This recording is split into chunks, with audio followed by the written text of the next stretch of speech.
सुप्रभात। Class 10th lesson number 4 का आज आप लोग चौथा पार्ट पढ़ेंगे। लेखक फादर कामिल बुल्के के इलाहाबाद में बिताए वर्षों की चर्चा करते हुए कहता है कि वे साइकिल से चला करते थे। उन्हें लेखक ने भी क्रोधित होते हुए कभी नहीं देखा। वे बेल्जियम में इंजीनियरिंग की पढ़ाई कर रहे थे कि अचानक अपने भरे पूरे परिवार को छोड़कर उनमें सन्यासी बनने की इच्छा जाग उठी। वे भारत को अपना देश मानते थे।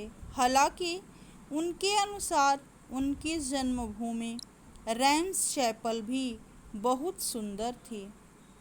वे अपने भारत आगमन को प्रभु की इच्छा कहते थे। भारत ही उनके मन में बैठ गया था। वे भारत की और भारत उनका हो गया। भारत आने पर फादर ने जीसेट संघ में धर्माचार की पढ़ाई की और पुनः 9-10 वर्षों तक दार्जिलिंग में पढ़े और फिर कोलकाता से बीए और उसके बाद इलाहाबाद से एमए किया। रामकथा उत्पत्ति और विकास नामक उनका शोध प्रबंध 1950 में पूरा हुआ। उनके शोध निर्देशक थे तत्कालीन विभागाध्यक्ष डॉक्टर धीरेन्द्र वर्मा। फादर के साहित्यिक जीवन के विषय में बताता हुआ लेखक कहता है कि परिमल में उनके शोध को पढ़ा गया और उन्होंने मातरलिक के नाटक ब्लू वर्ड का नील पक्षी नाम से अनुवाद किया। वे रांची के सेंट जेवियर कॉलेज में हिंदी और संस्कृत विभाग के अध्यक्ष बने। यहाँ उन्होंने अपना अंग्रेजी हिंदी कोश तैयार किया, बाइबिल का अनुवाद भी किया।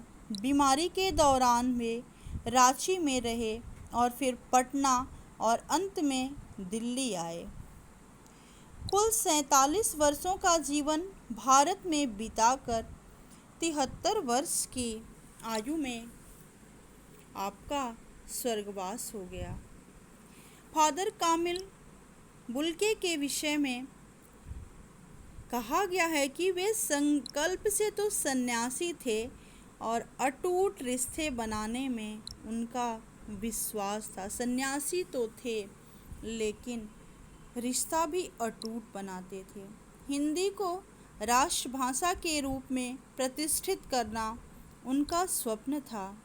उनके सांत्वना भरे शब्दों को सुनकर ऐसा लगता था कि वे एक रोशनी दे रहे हैं, गहरी तपस्या से उपजी रोशनी।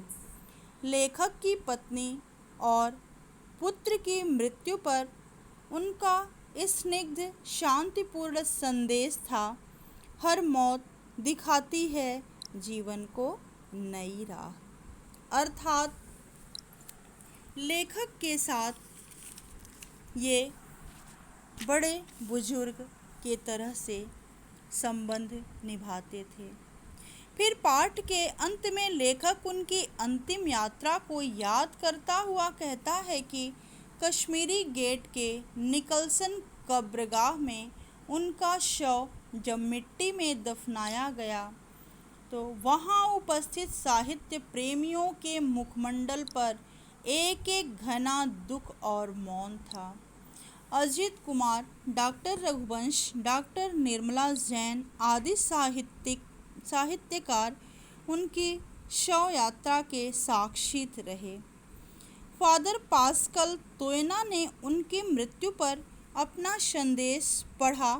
फादर कामिल बुल्के धरती में जा रहे हैं और इस धरती में ऐसे रत्न और पैदा हों। सत्य प्रकाश भी उन्हें श्रद्धांजलि देने वालों में थे। फादर मानवीय करुणा की दिव्य चमक से आलोकित महामानव थे। उनकी स्मृति पवित्र यज्ञ के प्रकाश के समान हमें आलोकित करती रहेगी। लेखक इन्हीं शब्दों के माध्यम से फादर कामिल बुल्के को अपनी श्रद्धांजलि देता है। आलोक का मतलब होता है प्रकाशित करती रहेगी। धन्यवाद।